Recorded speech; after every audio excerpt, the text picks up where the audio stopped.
রাজ্যে রক্তের স্বল্পতা রয়েছে, এতে বিন্দুমাত্র দ্বিধার কিছুই নেই। এই স্বল্পতা মেটাতে রাজ্য সরকার যথেষ্টভাবে প্রয়াসী।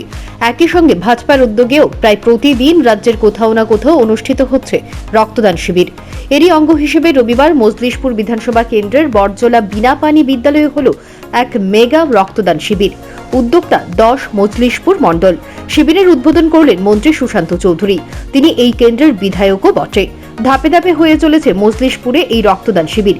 কিছুদিন পূর্বে যুব মোর্চা ও এসসি মোর্চার তরফে এখানে হয়ে গেল রক্তদান শিবির। রবিবার জনজাতি মোর্চার ভাই বোনেরা করলেন রক্তদান শিবির। মন্ত্রী বাহাদুরের কথায় জানা গেল, মজলিশপুর থেকে তাদের টার্গেট 500 ইউনিট রক্ত সংগ্রহ করা, যাতে মুমূর্ষ রোগীদের প্রাণ বাঁচাতে কাজে লাগে এই রক্ত। এটা তো আমাদের পূর্ব নির্ধারিত সূচি অনুযায়ী 10 মজলিশপুর মণ্ডলের উদ্যোগে এই রক্তদান শিবির যুব মোর্চা, মহিলা মোর্চা, আমাদের জনজাতি মোর্চা, ওবিসি মোর্চা এবং সর্বশেষে আমরা মণ্ডলের উদ্যোগে মেগা রক্তদান শিবিরগুলো অনুষ্ঠিত করছি। ইতিমধ্যে আজকে 3 দফায় হচ্ছে। প্রথম যুব মোর্চার দ্বারা হয়েছে, পরবর্তী সময়ে আপনারাও সেখানে উপস্থিত ছিলেন। আমাদের আরেকটি রক্তদান শিবির অনুষ্ঠিত হয়েছে এসএন কলোনিতে এসসি মোর্চার দ্বারা, এবং আজকে আমাদের উপজাতি যে জনজাতি মোর্চা সেই ভাইয়েরা বোনেরা রক্তদান শিবির এখানে আয়োজন করছে। আমরা লক্ষ্যমাত্রা ধার্য রেখেছি 500 ইউনিট ব্লাড আমরা মজলিশপুর মণ্ডল থেকে দেব বিভিন্ন ধাপে, এবং ইতিমধ্যে প্রায় 150 ইউনিটের উপর ব্লাড কালেকশন হয়ে গেছে এই 3 ধাপে।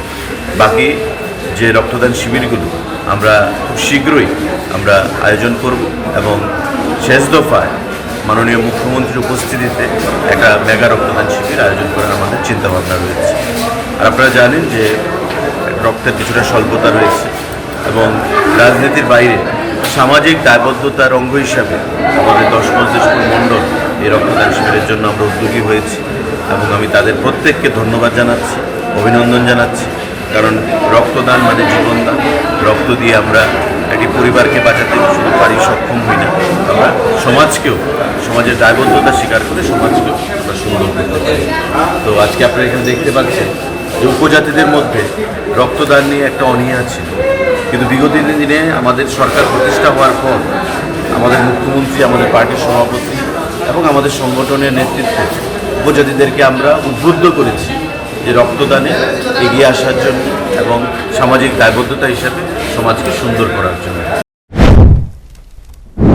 এদিনের এই শিবিরে বেশ উৎসাহ নিয়েই জনজাতি ভাই বোনেরা করলেন রক্তদান। রক্তদানের কোনো বিকল্প নেই। রক্তদান সামাজিক দায়বদ্ধতার মধ্যেই পড়ে প্রত্যেকের।